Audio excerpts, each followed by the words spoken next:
আসসালামু আলাইকুম। আজকের ভিডিওতে আমি দেখাবো কিভাবে হোয়াটসঅ্যাপের মোবাইল নাম্বার পরিবর্তন করা যায়, তাও আবার অ্যাকাউন্ট ইনফরমেশন, গ্রুপ অথবা মেসেজ সবকিছু ঠিক রেখে।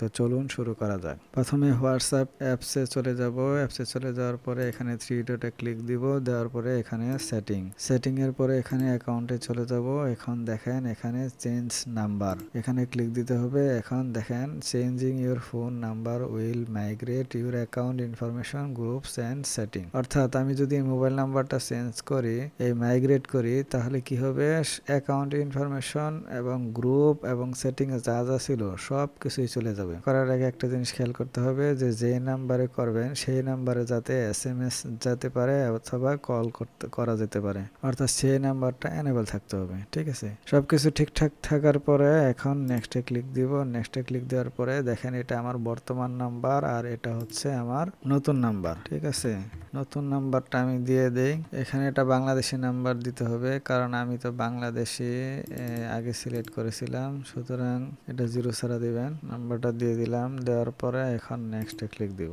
দেওয়ার পরে এখানে ডানে ক্লিক দিব। এখানে দেখাচ্ছে যে নোটিফাই কন্টাক্ট, এটা যদি আপনি এনেবল করে দেন তাহলে আপনার যে গ্রুপ আছে সেই গ্রুপে অটোমেটিক নোটিফিকেশন চলে যাবে এবং সবাইকে জানিয়ে দিবে যে আপনি নাম্বারটা চেঞ্জ করছেন। ঠিক আছে, আর যদি এটা অফ রাখেন তাহলে কেউ জানবে না।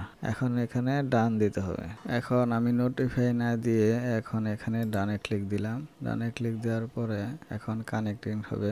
এখানে দেখেন 2 স্টেপ ভেরিফিকেশন, এটা এখানে আসছে না, আমার মোবাইলে আসছে। 2 স্টেপ ভেরিফিকেশন করার সময় আমি যে পাসওয়ার্ডটা দিয়েছিলাম বা পিন নাম্বার দিয়েছিলাম সেটা দিতে হবে। কিভাবে 2 স্টেপ ভেরিফিকেশন করতে হয় এটা না জানলে আমার প্লে লিস্ট থেকে দেখে নেবেন। আমি ডেসক্রিপশন বক্সেও প্লে লিস্টের লিঙ্ক দিয়ে দিব। ভেরিফিকেশন কমপ্লিট হয়ে গেল এবং আমার মাইগ্রেশন কমপ্লিট হয়ে গেল। ঠিক আছে, এখন ওকে, এখন চলে যাই। দেখেন আমার এই নাম্বারটা মাইগ্রেশন হয়ে গেল। ঠিক আছে, তো আজকের মতো এ পর্যন্ত। ভিডিওটি ভালো লাগলে অবশ্যই চ্যানেলটি সাবস্ক্রাইব করে রাখবেন। আসসালামু আলাইকুম।